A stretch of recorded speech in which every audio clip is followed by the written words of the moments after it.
Modern Warfare 2019 is one of my favorite entries in the Call of Duty franchise.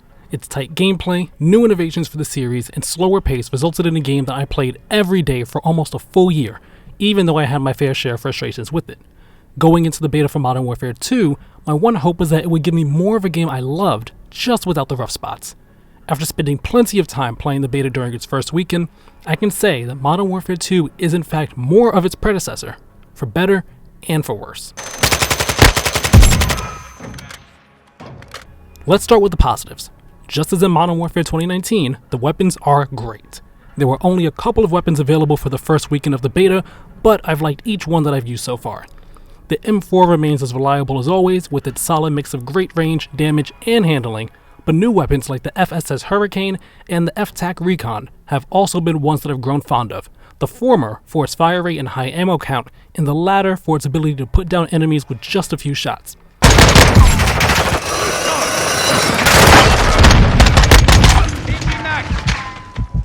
Every weapon in the Modern Warfare 2 beta looks great, sounds incredible, and feels magnificent.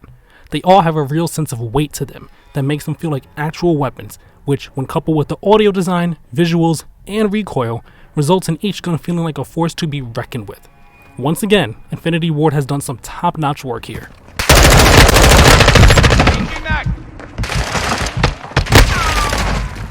As for the gameplay, Modern Warfare 2 is a slower-paced game than entries from sister studios Treyarch and Sledgehammer Games, just like its predecessor was. Time to kill is fast, demanding that you be precise with your shots and not rush around the map with reckless abandon lest you get caught off guard by an opponent. Some may prefer having a slower time to kill, which gives you a better chance to fight back, but I enjoy Infinity Ward's approach to gunfights since it causes me to be more cautious and careful when moving around the map. Speaking of movement, it feels similar to how it did in the last game, so if you weren't a fan then, you probably won't have your mind changed now. One new movement feature is the welcome return of the Dolphin Dive. It's nice having it as a form of evasive movement in addition to the knee slide, so you have more than one option for getting into cover. There's also a new ability to hang from ledges and use your pistol at the same time, but I never ended up trying this out during my time with the beta. When it comes to the maps, the three on offer for this first weekend impressed me. A mixture of small to medium sizes, they cater to the slower paced gameplay that Modern Warfare 2 brings with it, while still managing to get you into fights quickly. Infinity Ward has dialed back the level of verticality and complexity that they designed their maps with, which is a move that I'm on board with. No longer do you have to look at every visible rooftop and window before moving to your next position. My favorite of the three maps was Mercado Las Almas. As the smallest map available, it's a haven for close quarter battles. Whether it be in the tight alleyways and streets, or the small buildings on the outskirts of the map, you're never far away from a fight. This map also looks the best thanks to its distinct color palette. It's a bright sunny map with colors that aren't just brown, gray, or muted blue, so it's a welcome change from the norm. Some new modes were also featured during the first weekend of the Modern Warfare 2 beta. Prisoner Rescue sees two teams fighting over NPC prisoners on the map, with attackers trying to rescue them and defenders trying to keep them. It's a 6v6 mode that plays like Search and Destroy, except you're able to revive your teammates once per round. The mode is fine, but I found that people tend to just play as if it's Search and Destroy, instead of trying to rescue the prisoners, since a full team wipe can result in a win. The best new mode in the beta was the return of third person, something that hasn't been in the franchise since the original Modern Warfare 2 back in 2009. I wasn't a fan of this mode before, but it surprisingly works much better this time around. Unlike before, movement is done in third person, with the camera transitioning to first person when you aim down your sights, so you can still get your precise shots on enemies.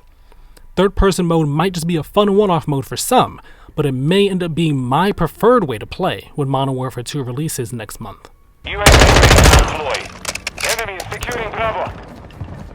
Unfortunately, that's where the positives end. There are some things about Modern Warfare 2 that the beta has me concerned and disappointed with. First off, spawning is still an issue. It's been an issue for some time now, and while I didn't have as many bad spawns as normal, I still had my fair share where I'd either be right at someone's line of sight or 2 seconds away from an enemy. Map voting is still frustratingly not present, something that was made all the more annoying with the small number of maps available in the beta, since I would frequently end up playing on the same map multiple times in a row.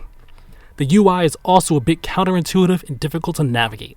The home menu for multiplayer is hidden away for some reason, and I can't express enough how annoying it is to be completely taken out of a menu when you're just trying to go back to a previous option. My biggest issues with Modern Warfare 2 by far have to do with the new approaches to the gunsmith and perk systems. Gunsmith remains a way for you to customize your weapons, and I'm happy that it's returned. Even better is that the grind for unlocking attachments for multiple weapons has been made easier thanks to the new platform and receiver system.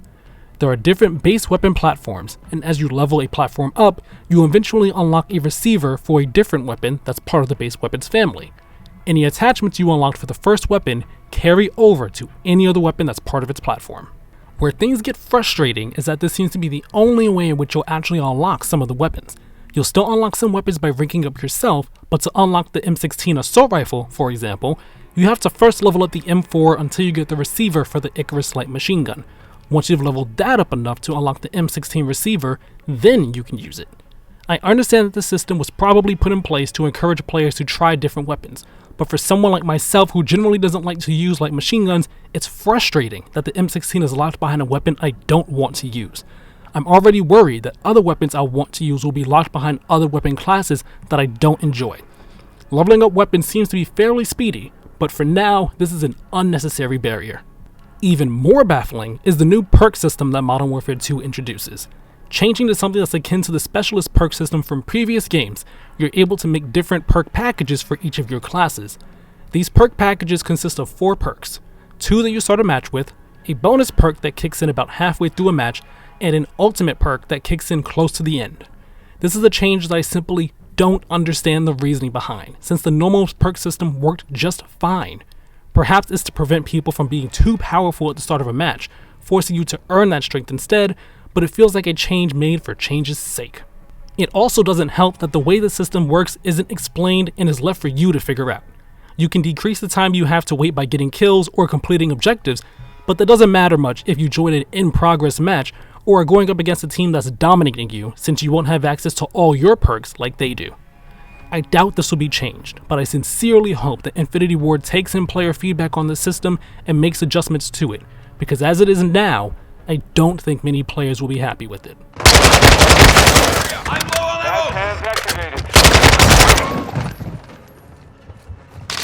After the first weekend with the Modern Warfare 2 beta, I'm left feeling strangely optimistic about the final release.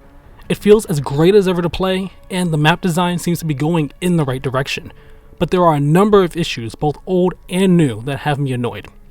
In spite of those issues though, I played for hours without a care in the world during this beta, and just wanted to keep playing more.